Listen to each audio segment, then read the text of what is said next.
Buenas noches y bienvenidas al primer programa del año de Rojo y Negro, en el que vamos a hablar de las pensiones y de cómo el nuevo Pacto de Toledo, firmados el pasado mes de diciembre por todas las fuerzas políticas, sindicatos y patronales, siguen acentuando las desigualdades sociales y poniendo en grave riesgo el sistema público de pensiones. Para ello, hoy tenemos aquí con nosotras en el plató a Desiderio Martín, director de la Escuela Eladio Villanueva de la CGT. Buenas noches. Hola, buenas noches. Y también a Antonio Seone, de Juezas y Jueces por la Democracia. Buenas noches. Buenas noches. También contaremos con la presencia de Leopoldo, coordinadora del Estatal por la Defensa del Sistema Público de Pensiones, vía Zoom, al igual que Miren Echeverra, economista y activista social. También tendremos la entrevista a Jorge Moas, que es jubilado y colaborador de la Escuela de Formación de la CGT Eladio Villanueva.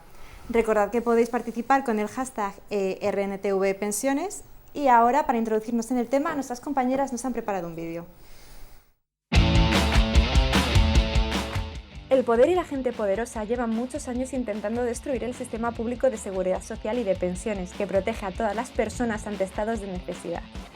El artículo 41 de la Constitución española ordena y obliga a los poderes públicos a mantener un sistema de seguridad social que garantice prestaciones sociales suficientes, que no mínimas, porque esta es la única manera de garantizar el derecho fundamental de todas las personas a tener una vida digna.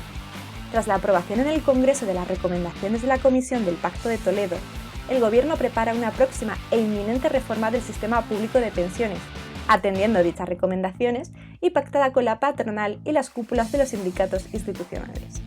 Dichas recomendaciones, una vez más, no van encaminadas a la protección de la clase trabajadora, sino al enriquecimiento de las mismas de siempre, aquellas personas sin escrúpulos que quieren hacer del sistema público de pensiones su negocio. Nos quieren hacer creer que no hay dinero suficiente para mantener las pensiones tal y como las conocemos. Pretenden que dediquemos una parte de nuestros salarios en la creación de planes de pensiones privados que complementen esa jubilación que ya nos avecinan escasa. El número de pensionistas es de 8.800.000 personas.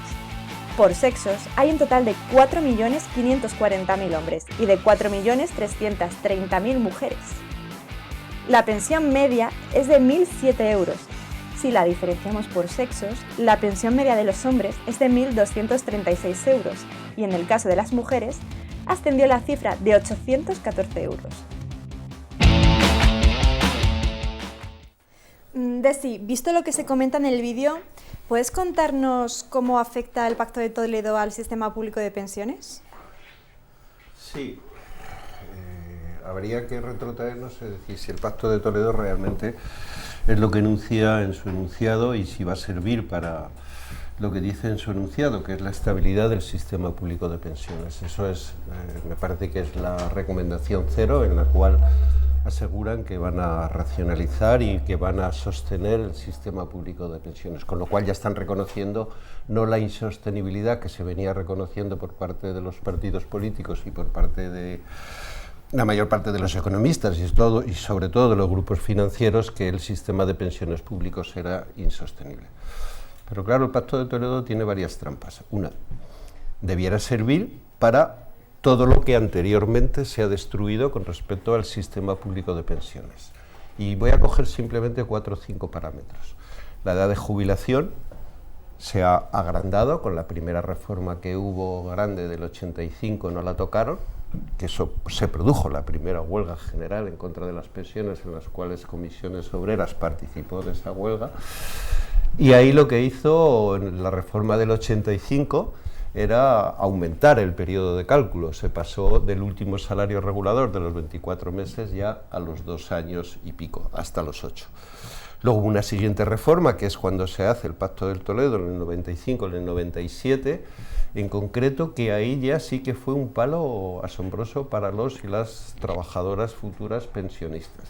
En concreto se aumenta el periodo de cálculo y se lleva a cabo una de las cuestiones más graves que hay, que es que se empieza a aumentar la edad de jubilación. Se pasa de los 65, no fue en esta reforma, sino fue luego ya en la posterior, y que se pasó de los 65, fue en una reforma consensuada entre comisiones obreras UGT y los sindicatos mayoritarios, la patronal y el propio gobierno del PSOE, que es la ley del 2011, en el cual se sube la edad de jubilación a los 67 años.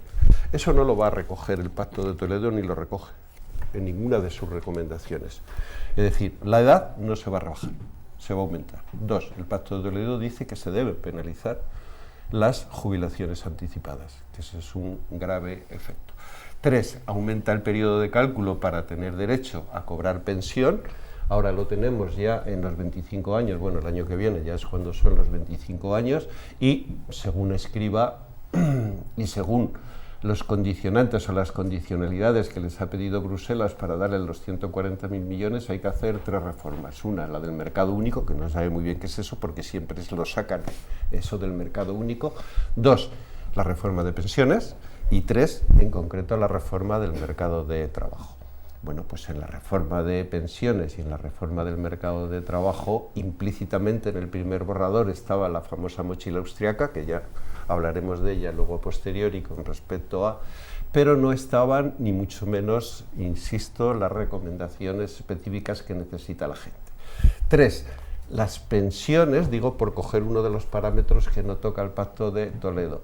Sí que son, verdad que son 8,8 millones de pensionistas. Pensiones hay 9 y pico millones, porque hay gente que recibe más de una pensión. Pero claro, la pensión media que salía ahí de 1.200 o no sé qué, y de las mujeres son menores, eso es una trampa, porque tener en cuenta que de los 8,6 millones de pensionistas hay 6 millones de personas que perciben de 150 a 949 euros, que es con 99, que es el salario mínimo interprofesional, que está en los 950. De los cuales, imaginaros, 150 euros a ni siquiera llegar a los 950 euros. Casi 4 millones de personas son mujeres. Y luego tenemos de 650 a 700 euros, otro 1.100.000 personas, y del tramo de 600 a 650 estamos hablando de 885.000. Es decir, nos encontramos con que casi 8 millones de personas están por debajo del salario mínimo interprofesional. Eso es muy serio, y eso no lo va a recoger el Pacto de Toledo. Es decir, más del 60 y pico % de las pensiones, con lo cual no es demasiado gravado. Luego, otro de los aspectos, insisto, hasta ahora las pensiones tienen varias fuentes de financiación. Una y fundamental son las cotizaciones. Las cotizaciones se cotiza en función del dinero que se gana, teniendo una cotización máxima y una cotización mínima. Pues bueno, históricamente el Pacto de Toledo desde el año 95 decía que había que destopar. ¿Qué es destopar? Las cotizaciones máximas. Pues yo, que soy el señor Alierta, por poner un ejemplo de alguien que ya no creo que no está, y que soy el presidente de Telefónica, yo recibo un salario, o lo mismo que los consejeros, de tropecientos, pues me parece que está la friolera del año pasado, que eran cerca de los 700 y pico mil euros. ¿Por cuánto cotiza ese señor? Porque eso es salario. Para ellos, para los consejeros de las grandes empresas, sean del IBEX o de lo que sea, pues ellos solamente cotizan hasta 4.070 euros para este año 21, 4.070 euros para el año 20, también estaban 4.070, no lo han tocado. La recomendación del Pacto de Toledo decía que había que destopar, porque la no cotización, poniendo esos topes, supone un detraimiento de ingresos de la friolera de 7.000 millones a la Seguridad Social. ¿Dónde va ese dinero? Pues ese dinero va a los fondos privados de pensiones. Y ya llego con la recomendación estrella del Pacto de Toledo que dan. Ellos hablan en su recomendación 16 con una cosa muy simple. El Estado solamente viene obligado, no lo dicen así, lo dicen mucho más con un lenguaje técnico económico, no están hablando del lenguaje de los derechos, que sí que debiéramos hablar de los derechos como las pensiones, que son derechos, y por lo tanto el lenguaje económico técnico nada tiene que ver en esto, pero ellos solamente hablan con un lenguaje económico técnico. Lo que dicen que como las pensiones, el Estado solamente viene obligado a tener el primer nivel, que son las pensiones asistenciales, unas pensiones mínimas necesarias. Un segundo nivel, que sería el contributivo, quien más cotice, más puede percibir. Claro, imaginaros eso, y un tercer nivel que es el libre, es decir, la gente sale al mercado y eso. Bueno, ahora quieren penalizar los planes privados de pensiones que tienen unas desgravaciones fiscales del copón de la repera hasta 8.000 euros y lo quieren traspasar todo a través de lo que se llama planes de empleo de las pensiones por medio de la negociación colectiva. Claro, eso supone ni más ni menos que un ataque serio y muy serio de profundidad de los sistemas públicos. Y todos los bancos, todas las aseguradoras tienen el mismo discurso, no de ahora, sino desde el año más o menos 95, donde el Fondo Monetario Internacional, el Banco Mundial, y luego posteriormente en el 97 con el Pacto de Estabilidad y Crecimiento de la Unión Europea, dijo que había que reformar las pensiones para ir a los sistemas privados de pensiones de empleo, a ser posibles de empleo. Eso, bueno, pues es ni más ni menos que lo que sucedió en Chile, y todo el mundo conoce qué es lo que sucedió en Chile, es decir, que se cogió de un sistema solidario de reparto, que nuestro sistema es solidario y de reparto, se pasó a un sistema de capitalización y aquí es la máxima del capitalismo y la máxima de los representantes políticos del capitalismo. Según contribuyas, así percibirás. Claro, eso rompe todo nuestro sistema público de seguridad social, en concreto, y digo la palabra seguridad social no solamente de pensiones, sino que es primero que es universal, segundo que es de reparto y tercero que es solidario, para que la gente que más gane aporte más. Y nuestro sistema, vuelvo a decir, lo que dice siempre, es decir, quien más gana tiene que aportar más a la caja común. Pasaría lo mismo que con el sistema fiscal. Creo que con esto... Lo has dejado muy bien explicado. Antonio, ¿se garantiza el cumplimiento de los artículos 41 y 50 de la Constitución española en este nuevo pacto? Hombre, es difícil que no se garantice porque realmente la Constitución lo que establece es un marco muy general. Establece unos principios generales que va a ser difícil que se los salten porque, entre otras cosas, también esos principios son interpretables. La Constitución lo que obliga es a que exista un régimen, un sistema público de seguridad social, y eso va a seguir existiendo con un pacto, con 2 pactos, con 3 pactos, y un sistema de servicios sociales que nadie cree que pueda desaparecer. Pero claro, el problema no se sitúa a nivel constitucional, en este sentido. El problema es el desarrollo que esos derechos tienen los diferentes programas políticos y en las diferentes legislaciones. Claro, tener un sistema público de seguridad social lo tenemos, pero caben muchos sistemas públicos de seguridad social dentro de los mismos artículos que me acabas de citar. Claro, todo esto, ¿en qué se traduce? Pues esto se traduce en que tiene que haber una movilización porque el Estado social de derecho que proclama la Constitución tenga un contenido y que tenga un contenido cada vez más amplio, más real y que el sistema no sea un sistema formal. Las interpretaciones del sistema público de seguridad social van desde que todo debe ser público hasta las interpretaciones que en muchos casos da el PP de que cabe la gestión privada de lo público. Estamos lo mismo con los hospitales, es decir, después vienen las interpretaciones de Esperanza Aguirre de que, bueno, un hospital privado también puede formar parte del sistema público de seguridad social por un sistema de concierto, o que un hospital público puede ser gestionado privadamente. Claro, evidentemente la Constitución ahí no plantea problemas, es decir, la Constitución establece un contenido mínimo que podría vulnerarse y que hay que vigilar que no se vulnere.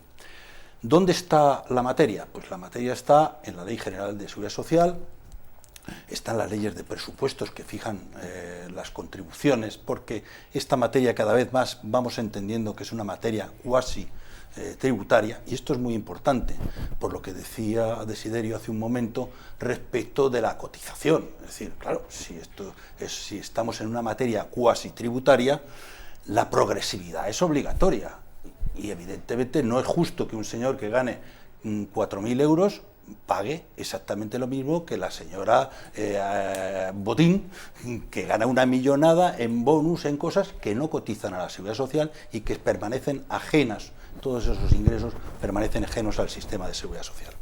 Entonces, claro, el debate está donde está en la legislación concreta, porque la Constitución no establece una edad de jubilación, no establece una base de cotización máxima, no establece una cuantía de las pensiones, no establece cómo hay que actualizar esas pensiones. La Constitución tiene una manifestación muy genérica que dice que las pensiones tienen que ser adecuadas. Pero claro, cuando la pensión la percibe otro, uno es más propenso a entender que puede serle adecuada. Cuando le tocan a uno, evidentemente los requisitos y las exigencias suben de nivel.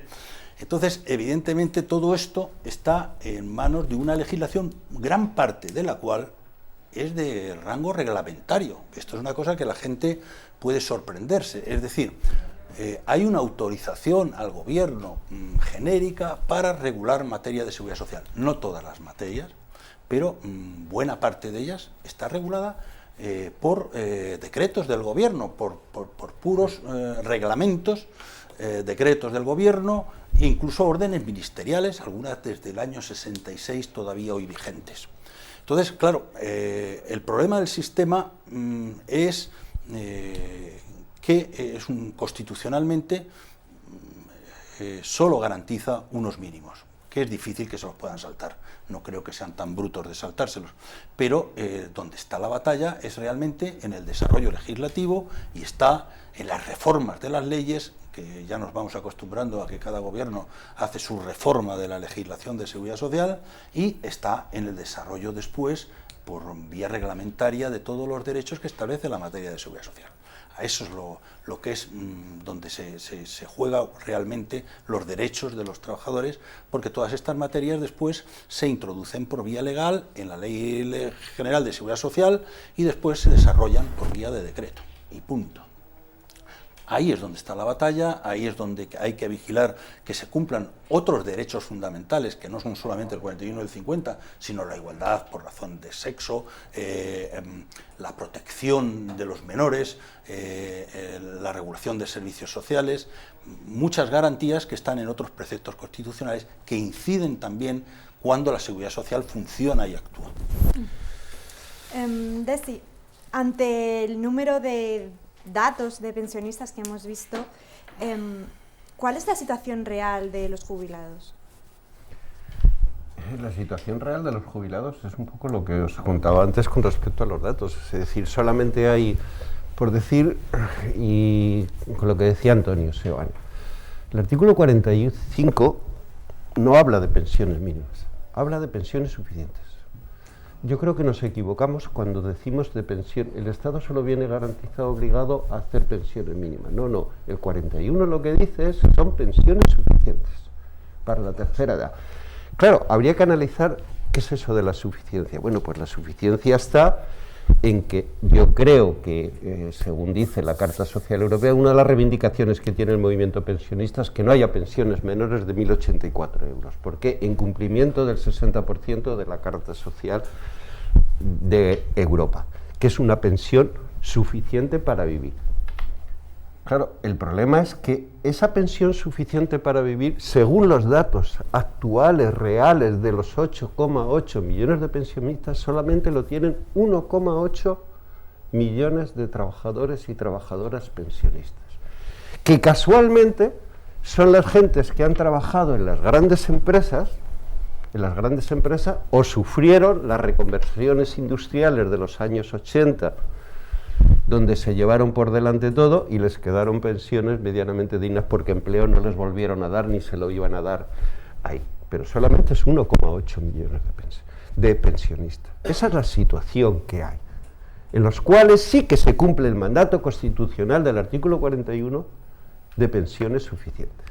Y luego lo que no se cumple el mandato constitucional, yo sé que eso es que el 50 dice que el Estado siempre tiene que tener, sea el color político de los que rijan los designios, recursos suficientes para garantizar esas pensiones suficientes que te dice el artículo 41.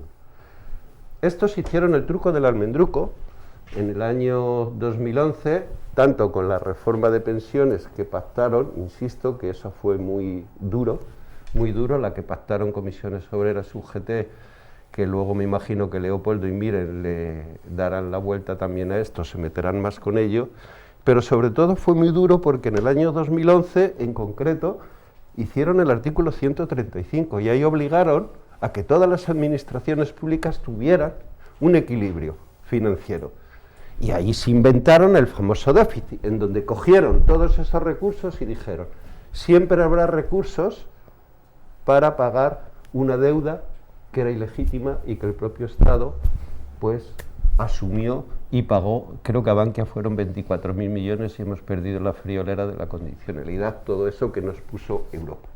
La situación es muy fastidiada, porque vemos que tenemos pensiones muy insuficientes con respecto a lo que dice el artículo 41, por una parte, pero el problema es que las generaciones futuras que entren ahora a jubilarse, las van a tener todavía menores.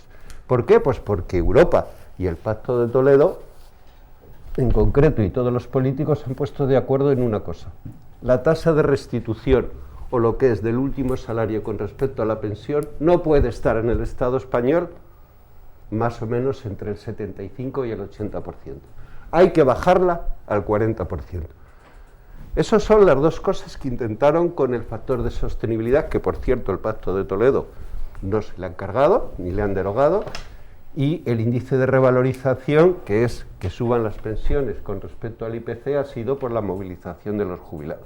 Es decir, estamos ante una situación donde la política considera que estamos ante un problema técnico y que por lo tanto hay que resolverlo técnicamente con las reglas de juego del propio sistema capitalista. No, lo que estamos es ante un anuncio de una dilapidación del sistema público de pensiones, donde los 140.000 millones, que actualmente son lo que se paga por pensiones, se han bocado de los fondos privados de pensiones a través de las aseguradoras y los bancos. Ese es el objetivo. Y aquí, como decía antes, si tú tienes capacidad de ahorro, pues te harás tu plan de pensiones. O si el Estado en concreto lo que no va es a garantizar una pensión suficiente, porque hasta ahora no se está garantizando. Yo creo que son datos muy crueles, pero insisto, si nosotros estamos mal, los jubilados y las jubiladas, con respecto a esos datos, lo que nos tememos es que las generaciones futuras van a tener una pensión, como decíamos en el franquismo, de beneficencia. Dos cositas que quería añadirte. Una que es importante, que es recordar que la pensión de jubilación antiguamente se llamaba pensión de vejez. ¿De vejez? Es decir, la insuficiencia de las pensiones de jubilación se produce pobreza directamente. Es decir, estamos hablando de personas que carecen ya por razón de edad de capacidad, aunque las condiciones personales han mejorado mucho y las condiciones de salud y de prolongación de la vida han mejorado mucho, la capacidad de obtener otras rentas a partir de una edad se van diluyendo progresivamente. Es decir, condenamos a unas personas que no tienen otra posibilidad a una situación de pobreza extrema. Claro. Y la otra precisión que quería añadir un poquito a lo que ha dicho muy bien Tesi, que no es una corrección, sino añadirlo, es que el tema de los planes de pensiones, ya lo dijo Luis Enrique de la Villa, los planes de pensiones no están exentos de quebrar. Es decir, la experiencia es que el único beneficio... La americana, por ejemplo. Estados Unidos, de hecho, han quebrado varios fondos de pensiones, y en España no hay ninguna garantía para el supuesto de quiebra. No recibe uno ni los depósitos que tiene en el banco. Si quiebra, quiebra. Pero es que además la práctica de los fondos de pensiones en España ha sido verdaderamente un asalto, un saqueo. Porque se hacen aportaciones a los fondos de pensiones y resulta que la rentabilidad pues se la comen prácticamente la comisión de gestión y la comisión de depósito. Quiere decir que que a ti te queda un margen de beneficio mínimo. El único beneficio que tienen en estos momentos en España los planes de pensiones es el beneficio fiscal, que yo hoy puedo no pagar impuestos por hasta 8.000 euros a cambio de pagarlos cuando me jubile. Si hoy en activo pago un 35 y cuando me jubilo pago por un 20, pues me ahorro ese 15%, pero yo tendré que cotizar por ello. El único beneficio que tienen los planes de pensiones hoy en España es un beneficio fiscal para el que aporta el dinero. el resto del beneficio es para las entidades gestoras, constituidas por los bancos, claro, y por las entidades depositarias, que son los bancos. Es decir, así de sencillo y de crudo es. Naturalmente, ante la perspectiva de que esa inversión pueda quebrar, debería haber alguna alternativa. ¿Qué se le dice al señor que ha puesto sus esperanzas de vivir suficientemente bien cuando sea viejo si su plan de pensiones quiebra? Esa es la pregunta. Antonio, visto los datos de desigualdad en las pensiones entre hombres y mujeres, ¿se cumple la ley en cuanto a la brecha de género? Pues no se cumple la ley, no se cumple la Constitución. En el artículo 14 hay una discriminación por razón de sexo, no se cumple la normativa europea, que también establece unas obligaciones en esta materia, y evidentemente hay que decir dos cosas. Primero, que esta desigualdad, esta discriminación propiamente, porque es una discriminación, tiene su causa en dos razones. Primero, que el mundo del trabajo, que en activo, hay una discriminación para la mujer, en clases de empleo, en retribuciones, en temporalidad, en precariedad, en todo lo demás. Más luego la incidencia de todas las condiciones de género, excedencias por maternidad, permisos por maternidad, todo esto incide también en las condiciones de discriminación de la mujer en el trabajo. Pero es que además tiene un segundo reflejo, que es en materia de seguridad social, porque en definitiva la seguridad social en lo que se basa es en las cotizaciones. Bueno, ahí nuestra normativa, aunque tenemos una normativa pues muy avanzada teóricamente, en la práctica es que no va a los mismos pasos.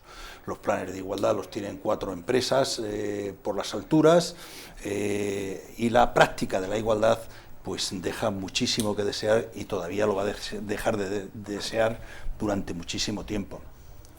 Únele a todo esto pues que la situación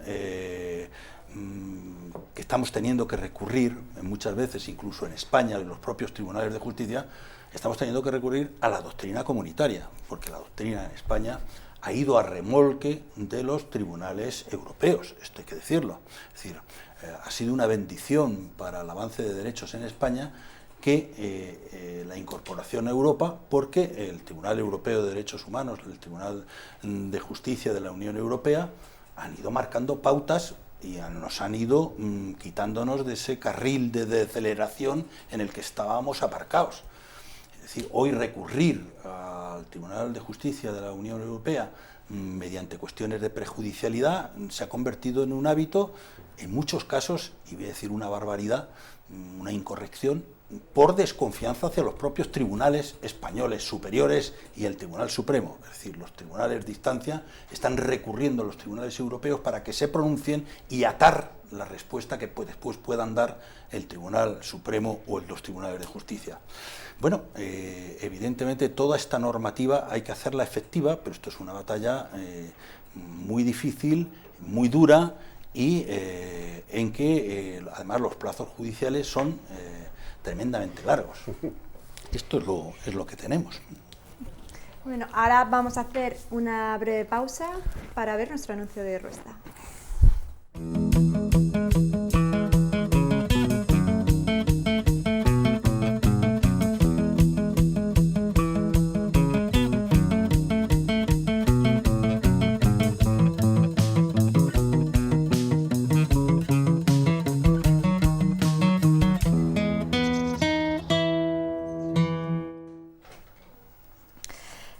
Ahora conectaremos con Miren Etxezarreta, del colectivo Taifa, activista social, economista y exprofesora de la universidad. Buenas noches, Miren. ¿Me oís, no? Sí, sí, te oímos. Buenas noches. Miren, ¿por qué se dice que está en riesgo el sistema público de pensiones cuando se garantiza el mantenimiento de un ejército, la Casa Real, el rescate de los bancos? A ver, en cualquier sociedad, de cualquier tipo, hay un tipo de gastos que son los que denominaríamos privados de las personas y las familias.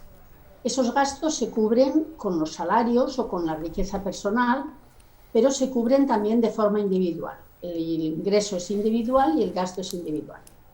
Pero en cualquier sociedad también hay unos gastos sociales, unos gastos colectivos. no sociales solo en el sentido de asistencia, sino colectivos, como puede ser el ejército, como puede ser la Casa Real o como pueden ser las pensiones. Y resulta que los dirigentes de un país, no mezclemos los dirigentes con las bases, los dirigentes de un país toman las decisiones de cómo se van a organizar esos gastos colectivos, que además se financian en todas las sociedades modernas principalísimamente con impuestos. Son los impuestos los que financian el gasto colectivo. Entonces resulta que en el caso de las pensiones se ha dejado de lado el tema de que se financien con los impuestos generales y se tienen que financiar, según toda la normativa, en el caso del Estado español, se tiene que financiar exclusivamente con las cotizaciones. Es decir, el gasto colectivo que deciden los dirigentes se dirige más a otros gastos que el que tuviera que ser el gasto de pensiones. Y a mí me suscita serias dudas porque me gustaría que alguien nos explicase por qué el gasto de los pensionistas tiene que ser diferente de todos los demás gastos colectivos. De la Casa Real, como tú has mencionado, de los ejércitos, de los apoyos a los bancos, incluso ahora, en un buen sentido, a los apoyos a la gente que está afectada por la pandemia. Es decir, todos los gastos van por impuestos, excepto las pensiones. Bueno, que me expliquen, porque no lo explican, por qué exclusivamente esos gastos las pensiones van por un sistema diferente. No se entiende por qué tienen que ser distintos.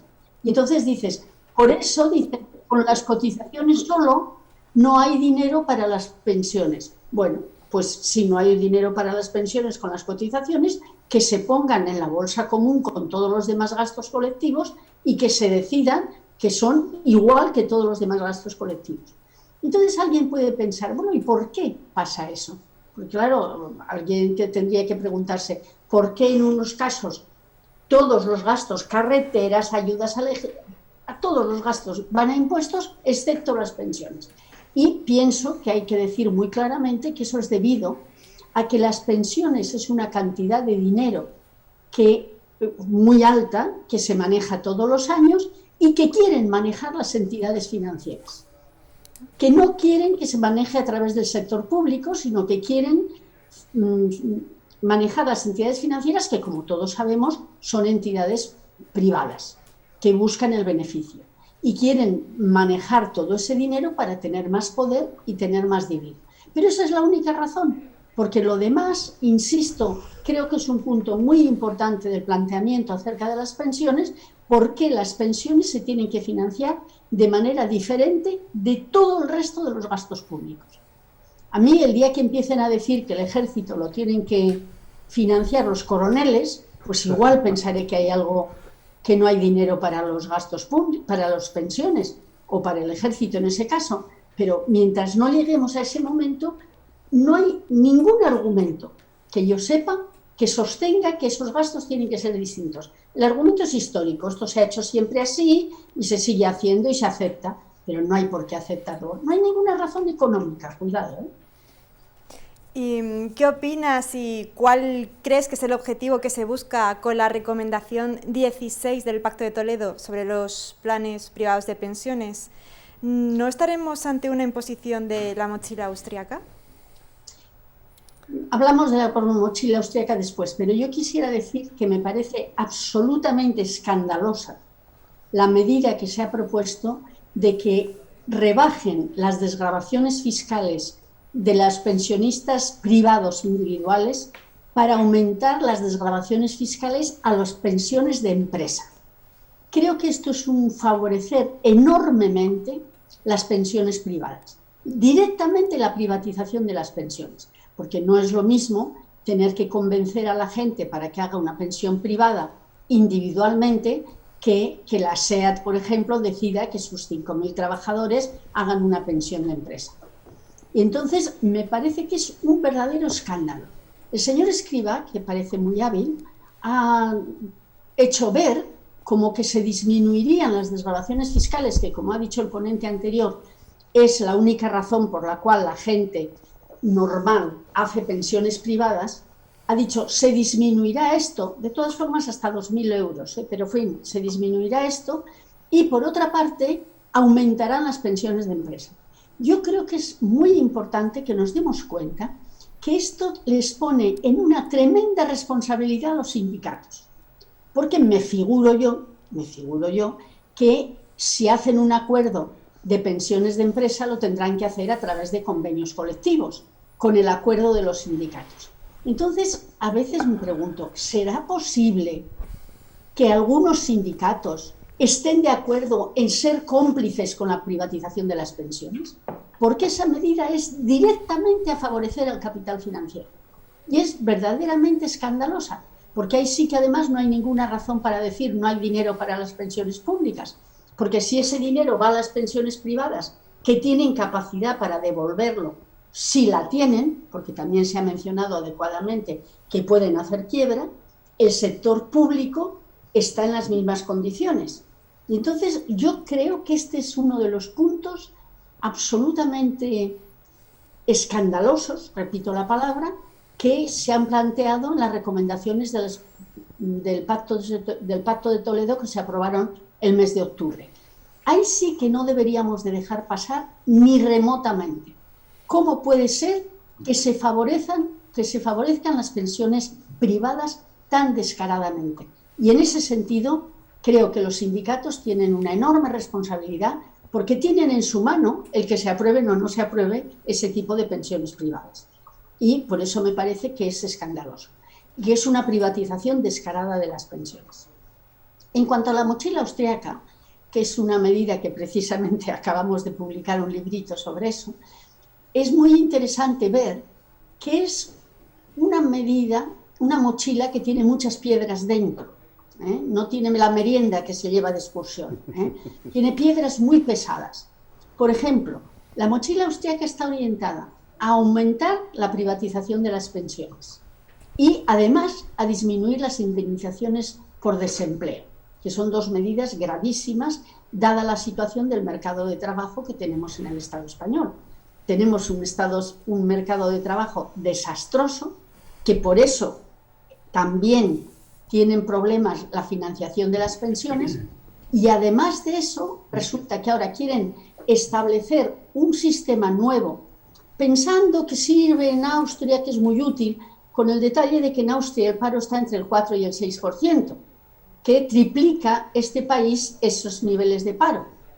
Pero apoyándose en que en Austria lo hacen y que parece que esto ya le da la medida de que está bien y de que la Unión Europea está a favor, porque las políticas de la Unión Europea no han dejado de ser tan conservadoras y reaccionarias como han sido hasta ahora.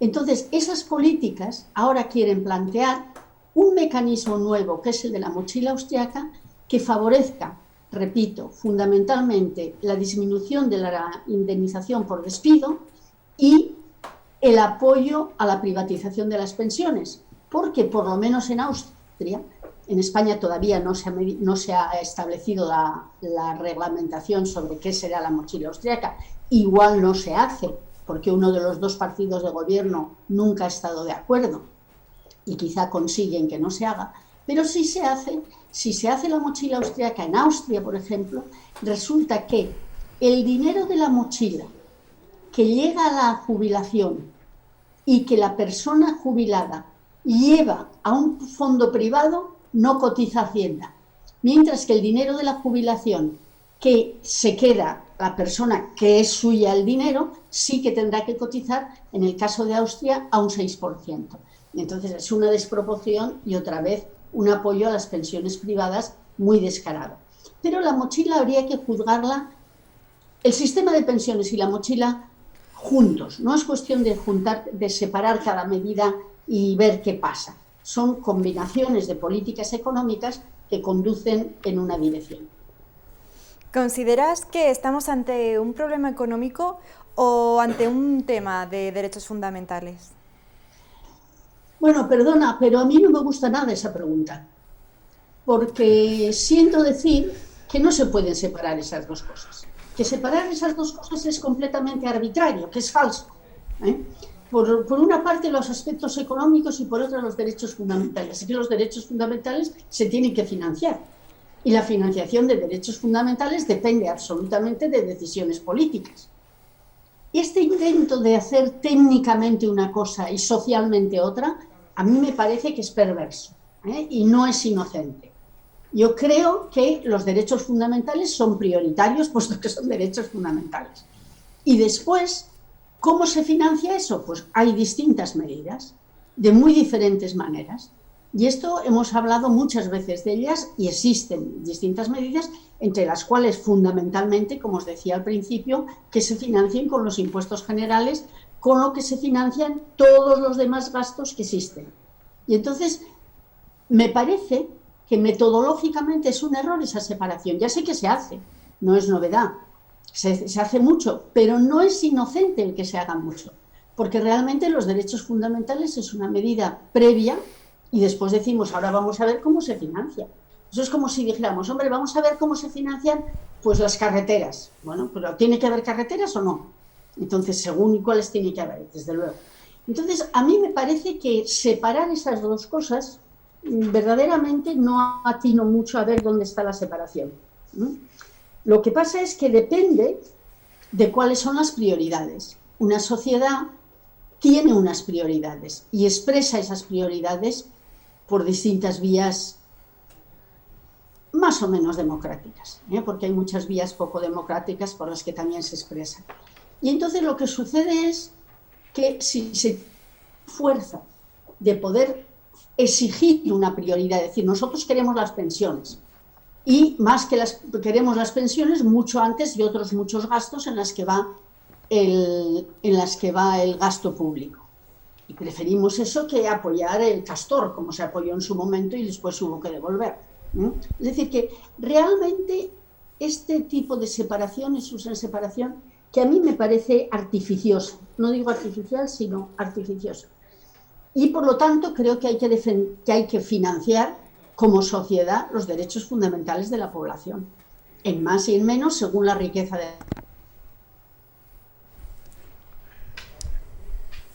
Vale, parece que hemos tenido unos problemas técnicos con Miren.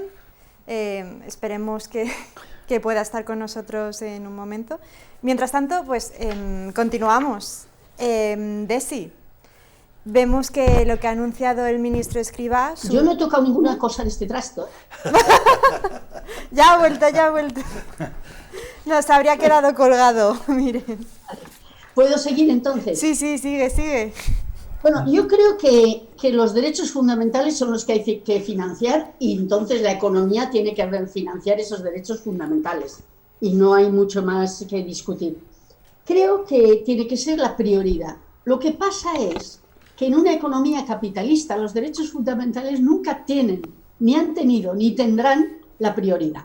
Hay otras muchísimas prioridades que pasan por delante, fundamentalmente el beneficio del capital. Pero no es esa la pregunta, sino la pregunta es decir, hay que financiar los derechos fundamentales.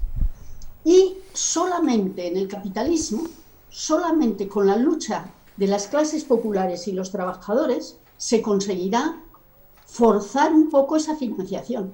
Regalar no nos van a regalar, y tengamos en cuenta un poco la historia.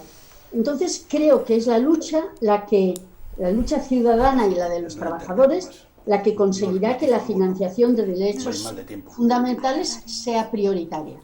Y para eso me parece muy importante que la ciudadanía y las clases populares en general inventen formas nuevas de exigir esa financiación, no se conformen con las explicaciones que nos den tan fácil, que se pida una auditoría de la seguridad social, como se está pidiendo, y que se unan fuerzas. Si se uniesen los pensionistas, que están dando un magnífico ejemplo, eso de que los viejos son conservadores es algo que se creía en algunos partidos políticos, pero afortunadamente los viejos saben muy bien que si no salen a la calle no podremos defender nuestras pensiones.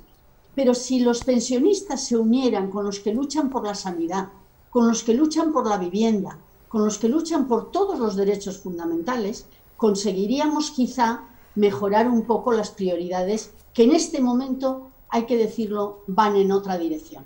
La pandemia está camuflando cosas, ¿eh? Ahora parece que se está ayudando mucho para que la pandemia se resuelva. Bueno, ya veremos cuando se mire con más detenimiento cómo se está resolviendo esto, ¿eh? Hablaremos de la pandemia en otro momento. Pero lo que no nos podemos dejar engañar es que la pandemia nos haga olvidar que las prioridades van en otra dirección, que tenemos un mercado de trabajo absolutamente desastroso y que las medidas no parece que van a mejorarlo, porque no se está reformando la reforma laboral, ni se están reformando en serio las reformas de las pensiones de 2011, que es el primero que aumentó la edad de jubilación, y de 2013 todavía menos. Entonces, cuidado, que el hecho de que la pandemia y la urgencia de la pandemia ha llevado a que parezca que hay que gastar en sanidad, y yo estoy totalmente de acuerdo que hay que gastar en sanidad y todavía mucho más de lo que se está gastando, pero que no nos haga olvidar lo que realmente es el sustrato de nuestra sociedad. Es una sociedad que no busca los derechos fundamentales de la gente, es una sociedad que busca el beneficio para ciertos capitales privados y, por lo tanto, solamente la lucha de la ciudadanía, particularmente la de las clases populares, podrá conseguir que esas prioridades, no digo ya nos favorezcan, sino simplemente mantengan nuestros derechos mínimos, sin los cuales una sociedad no merece la pena llamarse civilizada. Pues Miren, muchísimas gracias por tu aportación. Vamos un poquito mal de tiempo, así que siento cortarte. Esperemos que algún día puedas venir y contarnos todo lo que tengas. Muchas gracias. De nada, gracias a vosotros. Bueno, ahora nuestras compañeras han estado entrevistando a Jorge Moas, jubilado y activista social. Cuando te roban la hucha de pensiones, entonces, compañero, te tienes que mover. Nos hemos movilizado contra el Pacto de Toledo que se aprobó el 19 de noviembre en el Pleno del Congreso de los Diputados. En este pacto lo que se hace es alargar el periodo de cotización de la jubilación. Además, retrasar la edad de jubilación y tener dos fuentes de financiación. Una fuente para las contributivas y otra fuente que sería a cargo de los presupuestos generales del Estado, sobre todo la de viudedad.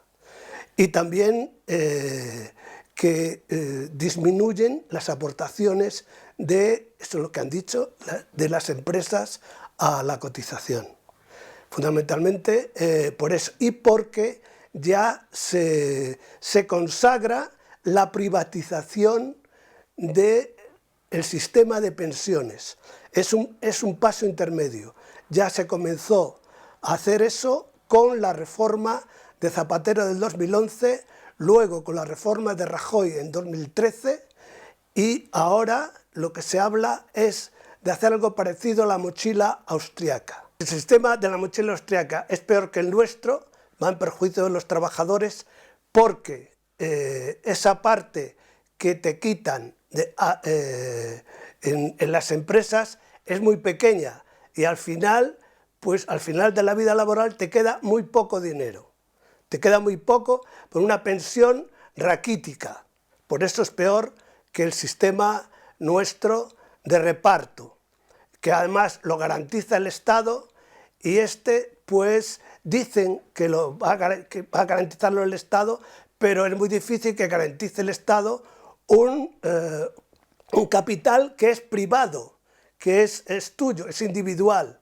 Entonces, lo que quiere y lo que hace es perjudicar a los trabajadores y favorecer a los bancos, porque claro, al ser un sistema, una acumulación de capital que gestionan los bancos o una entidad financiera, pues entonces los beneficios de la gestión y todo lo demás pues van a los bancos. Hay un problema ahora mismo que es el tema de la precarización laboral, porque la gente está cotizando mucho menos, tiene unos salarios más bajos, está cotizando mucho menos a la Seguridad Social y va a quedar unas pensiones más exiguas. Las mujeres tienen unos salarios por debajo de los salarios de los hombres, con lo cual cotizan menos a la Seguridad Social y tienen peores pensiones. Entonces la cuestión es que tanto las mujeres como los hombres, todas las personas, tengan un trabajo digno y coticen igualmente para las pensiones y para todo lo demás. Igual trabajo, igual salario, igual cotización. Aumentar los años de cálculo de la pensión es malo para los trabajadores porque al final de su vida laboral los que tienen un puesto fijo obtienen los salarios más altos y entonces hacerse la media con la fórmula que hacen para calcular la pensión le va a quedar mucha menos pensión. Incluso ya se ha calculado y es un 5% menos de pensión. Desde CGT pedimos que las pensiones sean un mínimo de la pensión que sea, según la Carta Social Europea, 1.084 euros en 14 pagas, la pensión mínima, porque realmente más de la mitad de las pensiones en España no llegan al salario mínimo interprofesional y una tercera parte de ellas no llega ni al umbral de la pobreza, que serían 750 euros al mes. Entonces pedimos que haya una pensión mínimo de 1.084 euros en 14 pagas. También que las pensiones de viudedad sean también por lo menos salario mínimo interprofesional. CGT se posiciona en contra de la privatización de las pensiones de la mochila austriaca. Están presionando los bancos, aseguradoras y multinacionales, están presionando para privatizar el sistema de pensiones.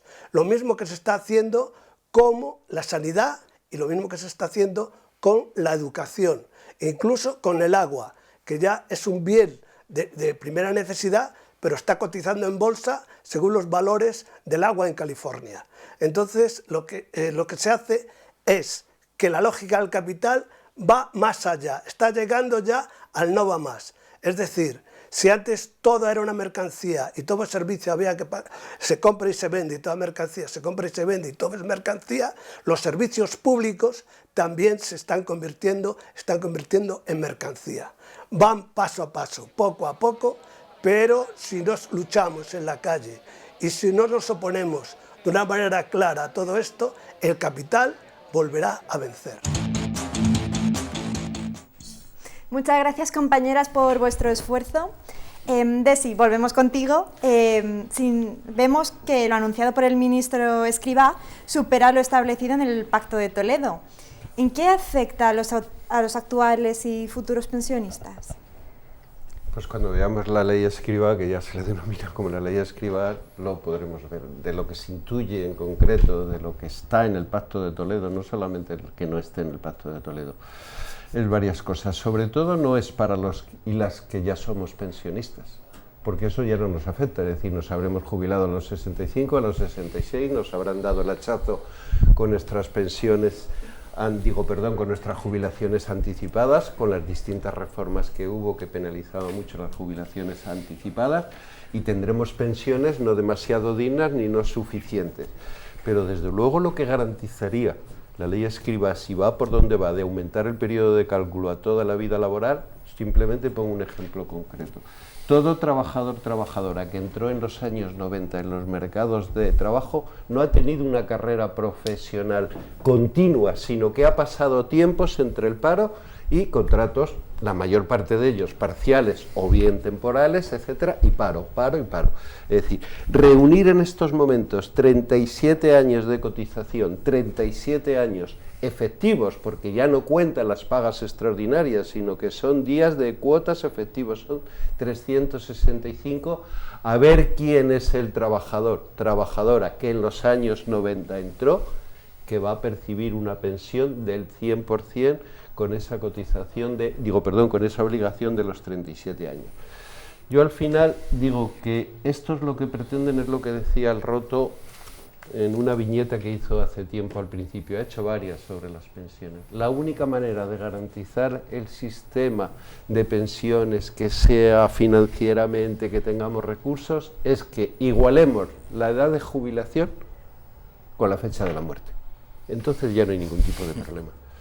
Claro, todo lo que anuncia la ley Escrivá es lo que han venido las diferentes leyes, que ahora Leopoldo, me imagino, si habláis con él, nos lo contará. Han venido haciendo de forma y sobremanera. Alargamiento del periodo de cálculo, alargamiento de la edad de jubilación, que eso sí que es una contradicción como en la copa de un pino, aparte que es escandaloso. Es decir, como con unas tasas de paro que nos decía, miren, actualmente está en el 17%, con una tasa juvenil que puede rondar en tiempos de pandemia el 46% y llegó a estar en el 50% de tasas juveniles, se les pretende jubilar a los 67 años y que luego tengan cotizaciones suficientes para eso. Simplemente es una auténtica barbaridad y va contra la dignidad humana, no solo contra la justicia social. Es decir, las generaciones futuras, por concretar, lo tienen muchísimo peor. Qué bien. Antonio, ¿la edad de jubilación es una edad real o solo pretende evitar el coste económico de las pensiones, como es el caso de los conductores de autobús o de los bomberos forestales? Bueno, vamos a ver. Lo primero que hay que decir es que en España no hay un derecho a la jubilación, hay un derecho al trabajo y se considera prioritario el derecho al trabajo sobre el derecho a la jubilación. Esto va un poquito, en esto me declaro un poco heterodoxo porque yo soy partidario del derecho a la pereza. Creo que cuando uno lleva ya muchos años trabajados, siente el trabajo como una carga y no como un derecho. Sin embargo, la doctrina del Tribunal Constitucional es que no hay un derecho a la jubilación, pero sí hay un derecho constitucional de superior rango, que es el derecho a trabajar.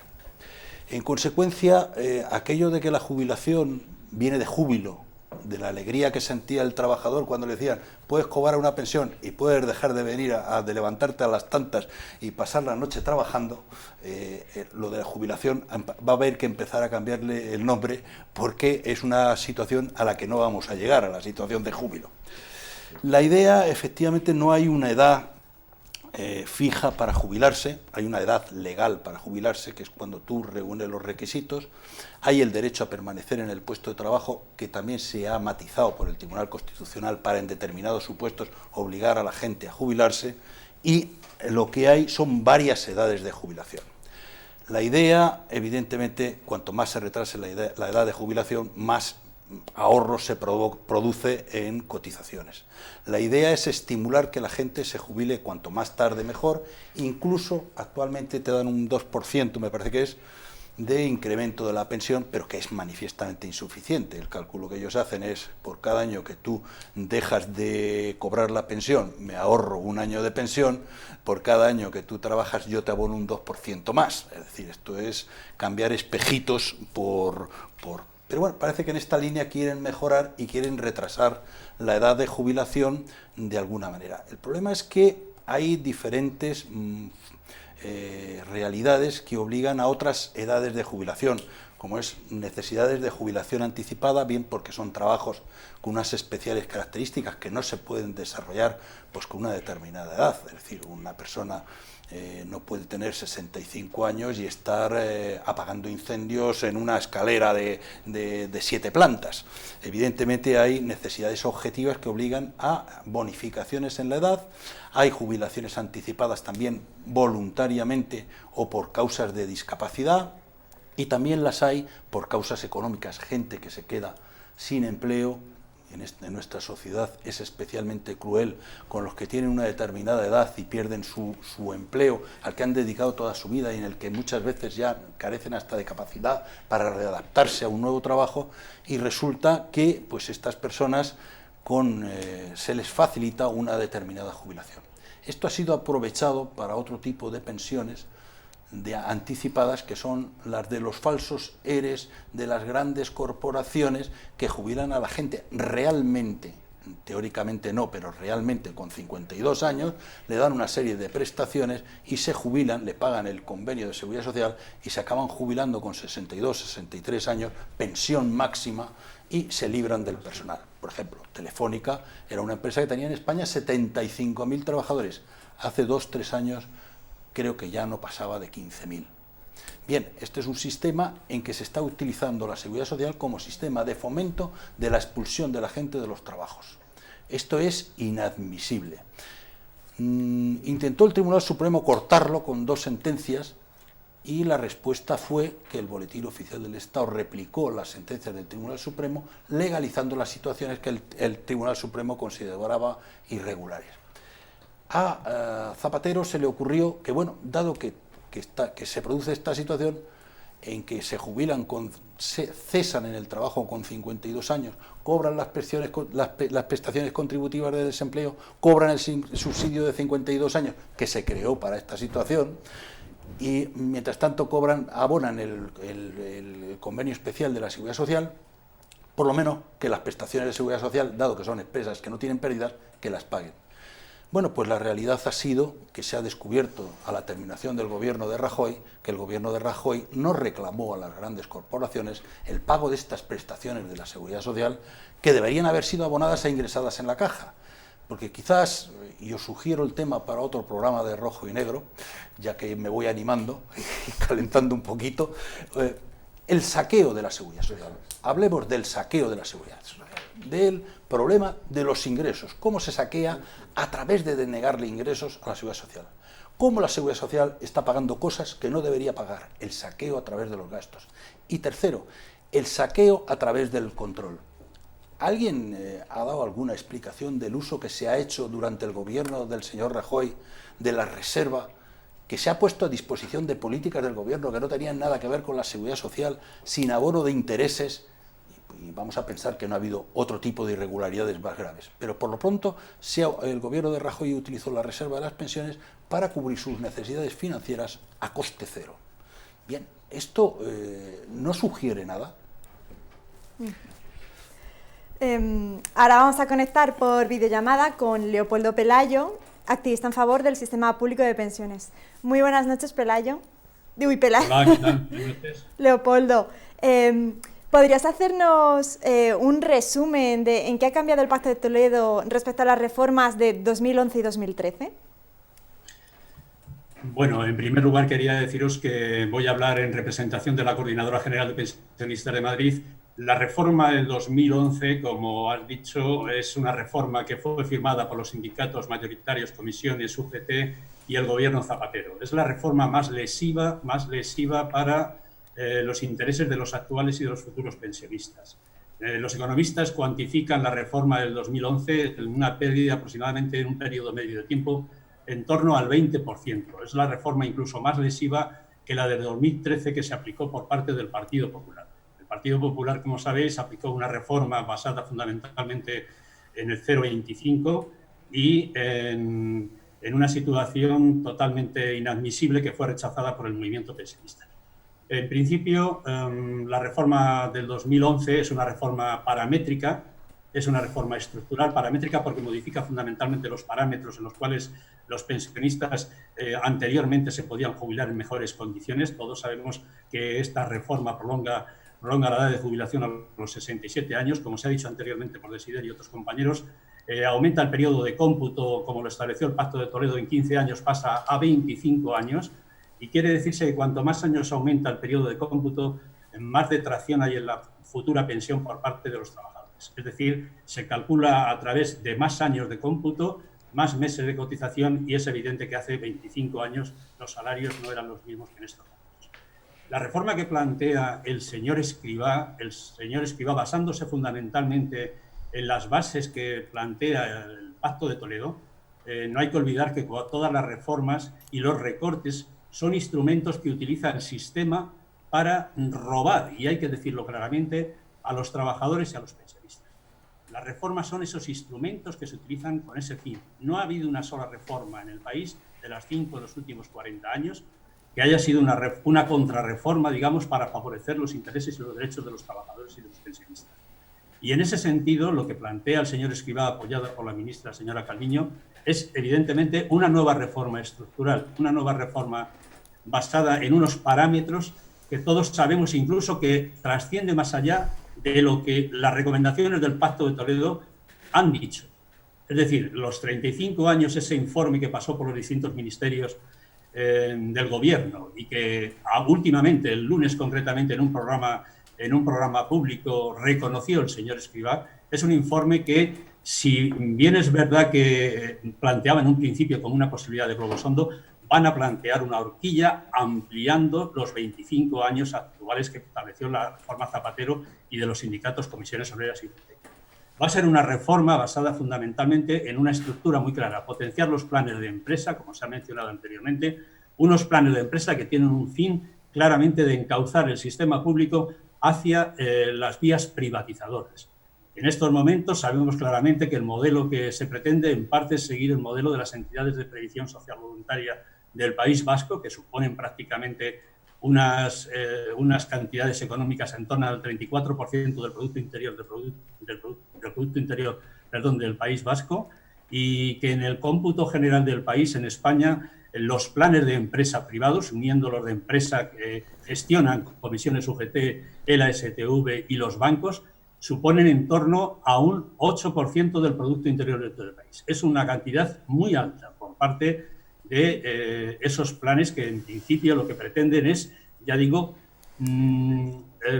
entrar en el sistema público de pensiones, que se gestionan 141.000 millones al año, y es un pastel muy interesante para esas entidades privatizadoras y esos agentes sociales que están dispuestos, a través de los convenios, presionando en los convenios a los trabajadores, potenciar esos planes privados de empresa. Porque ha habido en el País Vasco presión, lo han dicho incluso consejeros del Partido Nacionalista Vasco, que hay que imponer esos planes de empresa para que efectivamente se lleven a la práctica. Sí, Leopoldo, a colación de lo que estás diciendo, ¿cuál ha sido el papel y la responsabilidad, pues, de lo que tú estás diciendo, de los agentes sociales, la patronal, sindicatos mayoritarios, en la importancia que tienen los planes privados de pensiones?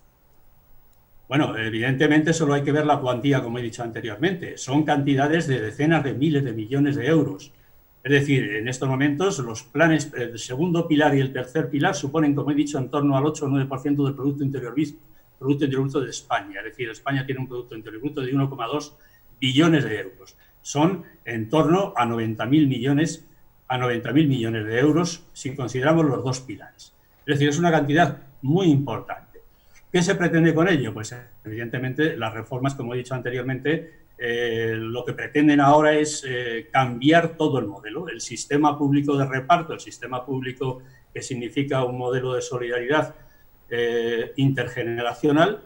Se pretende, introduciendo mediante la negociación colectiva con estos sindicatos mayoritarios, se pretende potenciar, y el señor Escrivá así lo ha dicho, de traer un dinero público, porque claro, los planes privados de empresa suponen una financiación de un dinero que va a parar a esos planes, pero no ingresan las arcas del Estado ni la Seguridad Social esas cantidades. Sin ir más lejos, la detracción supone, fijaros, una desgravación fiscal en torno a 8.000 euros por persona que pueda pagar esos planes. Sabemos claramente que hoy en día el 60% de los trabajadores tienen una pensión más o menos un trabajo y un salario de subsistencia que no le da en gran medida para mantener esos planes.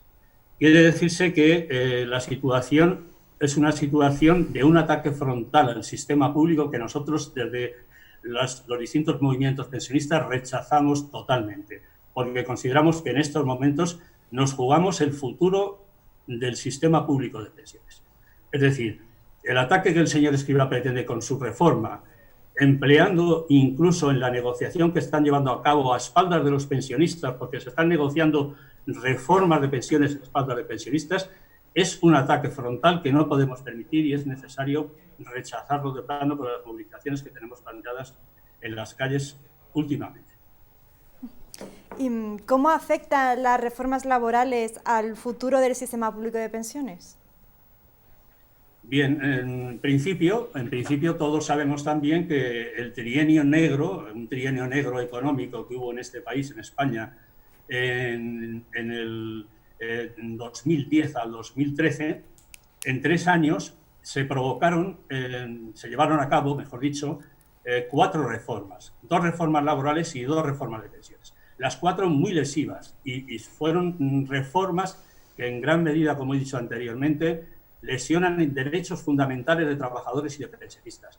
En 3 años, 4 reformas significa que hemos llegado a unas condiciones de precariedad, 2 reformas laborales y 2 reformas de pensiones, 2010 Partido Socialista, reforma laboral, 2012 Partido Popular, 2011 reforma de pensiones, como hemos mencionado anteriormente, la más lesiva de todas, Partido Socialista y Sindicatos, Comisiones, UGT, y 2013 reforma del Partido Popular. Son 4 reformas, un trienio negro que significa una pérdida de derechos de pensionistas y trabajadores totalmente inadmisible. Es decir, las condiciones laborales de precariedad que existen hoy en día se deben en gran parte a la puesta en marcha de estas reformas laborales de este trienio. Y las condiciones de vida que tenemos millones de pensionistas con pensiones verdaderamente de miseria en algunos aspectos porque no llegan a los 500 euros, más del 50% de las pensiones están por debajo del salario mínimo interprofesional, el 30% de los hogares tiene que sobrevivir en este país con la entrada de una pensión y la brecha de género, como todo el mundo sabe, la brecha de género es muy superior en el mundo de las pensiones al mundo laboral. En el mundo de las pensiones está en un 37% y en el mundo laboral en torno al 24%. En esta situación es evidente que afectan muy decisivamente estas reformas a las condiciones de vida, como decía, de los trabajadores y los pensionistas. Vale, pues muchas gracias, Leopoldo, por estar esta noche con nosotros. Gracias a vosotros. Esperamos verte pronto. Exacto. Desi, vamos contigo. ¿Qué papel está jugando la CGT en defensa del sistema público de pensiones? ¿Qué ha supuesto el movimiento de pensionistas en esta defensa? Pues yo creo que el papel de la CGT en la defensa del sistema público de pensiones es el mismo papel que hemos venido jugando con respecto a todos los derechos, es decir, todos los derechos que denominamos sociales y que son los comunes, que es todo lo que denominamos servicios públicos. En el tema de pensiones yo creo que hay una doble vía por parte de CGT, primero que era parte del movimiento de pensionistas, que es más grande a través de la COESPE, que es la coordinadora de pensionistas con diferentes plataformas en cada uno de los barrios, en cada una de las ciudades, y eso es una organización horizontal de las y de los pensionistas. Es un poco lo que decía Leopoldo y lo que decía sobre todo Miren, es decir, los viejos y las viejas son las y los pensionistas, no somos reaccionarios ni somos tontos. Y se ha salido con 2 lemas esenciales: las pensiones se defienden, gobierne quien gobierne, y una pensión digna de 1.084 euros. Y luego, pues, un poco la reivindicación que se ha dicho tanto por parte de Miren, Leopoldo y todo el mundo, es decir, las pensiones se pagan sí o sí, que decía el profesor Alarcón. Las pensiones se pagan y punto. Y siempre tiene que haber recursos para eso. En eso es lo que está la CGT. Pero sobre todo hay un apartado, y esto sí es muy importante, la CGT está por tratar de concienciar a las generaciones jóvenes, a las que entraron en los mercados de trabajo en los 90, a todos esos jóvenes que tienen una tasa de paro, de desempleo del 40 y pico %, al tema de mujeres, al tema de migrantes, mujeres que no pudieron acceder a los mercados de trabajo, de ahí la brecha de género, mujeres que tienen pensiones de viudedad sobre los 2 millones, hay un dato que no me resisto a decir, 2.352.722 pensiones de viudedad. ¿Sabéis cuántas pensiones de viudedad son mujeres?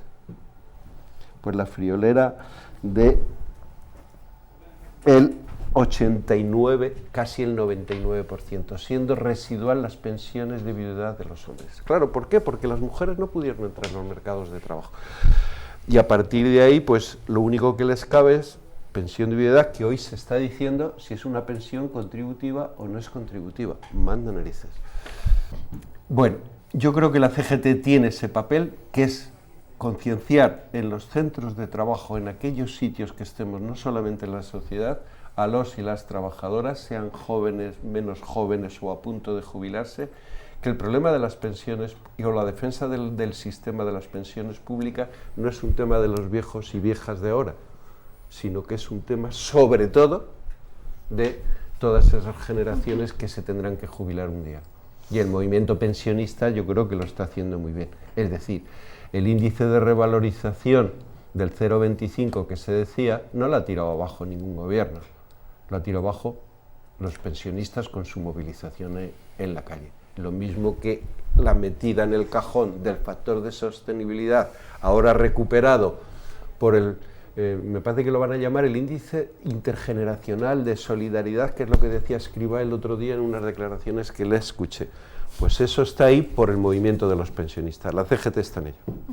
Antonio, para terminar, el artículo 50 de la Constitución española dice que los poderes públicos garantizarán, mediante pensiones adecuadas y periódicamente actualizadas, la suficiencia económica de los ciudadanos durante la tercera edad y que esta pensión pueda promover su bienestar, su salud, su vivienda, su cultura y su ocio, a grosso modo.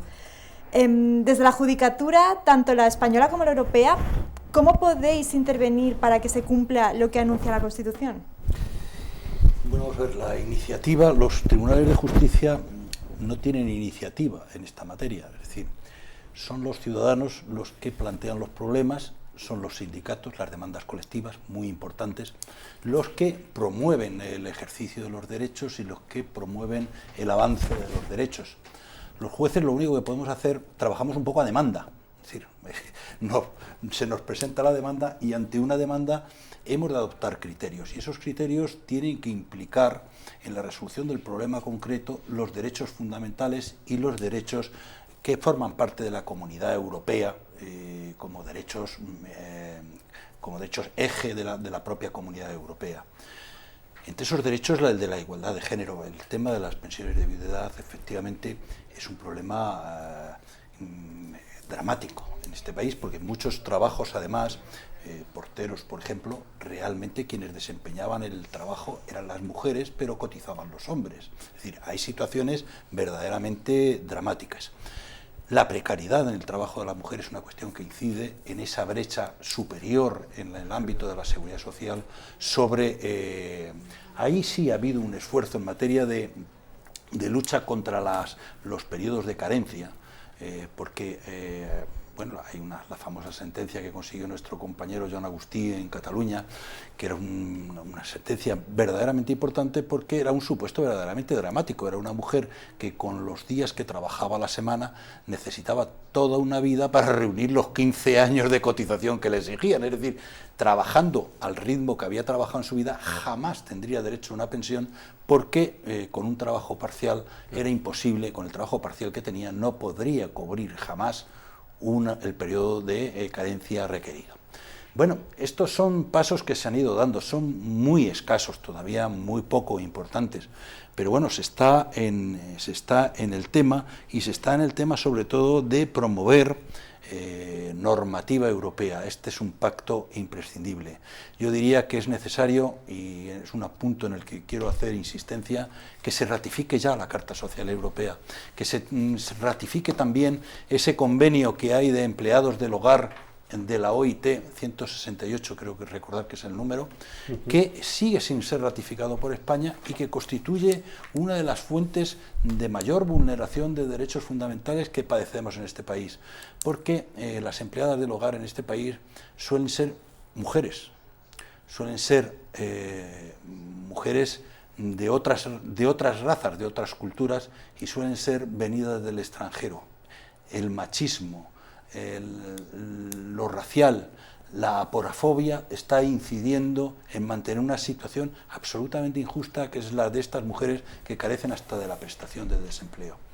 Bueno, yo creo que ahí, en cuanto a estas materias se nos vayan planteando en los tribunales, podemos intentar ver de qué manera metemos los derechos fundamentales para ir tirando hacia adelante, pero la iniciativa es fundamental. La receptividad de los tribunales es importante, pero la iniciativa no la podemos tener los tribunales, porque los tribunales solamente podemos resolver aquellas cosas que nos suscitan. ahí la importancia de CGT en este tema, un sindicato peleón, y no me refiero al vino peleón, me refiero a peleón en el buen sentido de la palabra, yo creo que es crucial.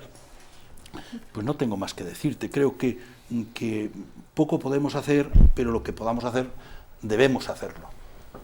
Bueno, pues muchas gracias. Ha sido un programa muy interesante, aunque lamentablemente se nos ha acabado el tiempo.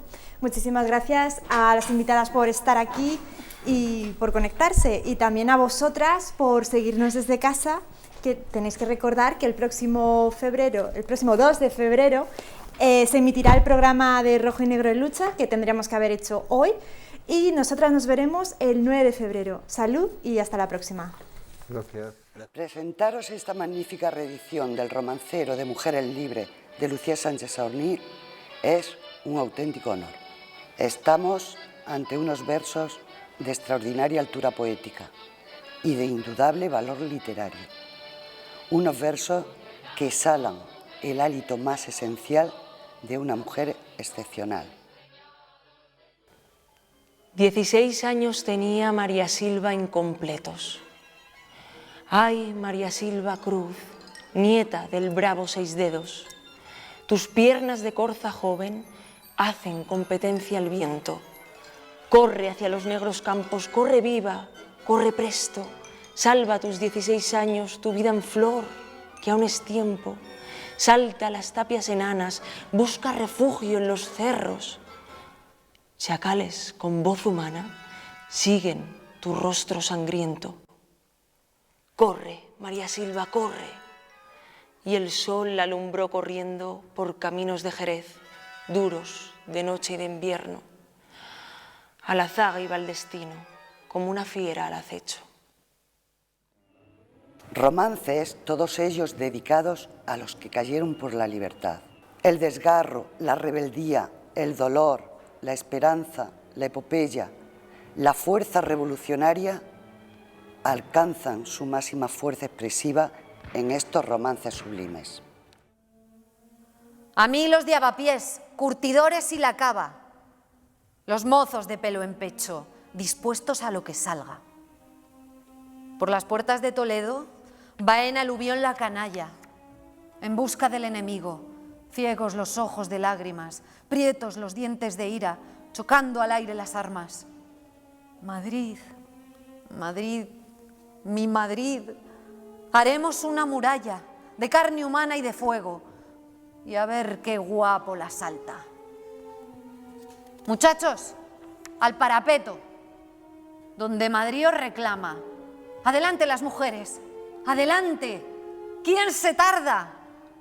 Una hora vale un año, un minuto, una semana. Hagamos muros de carne y a ver qué guapo los salva.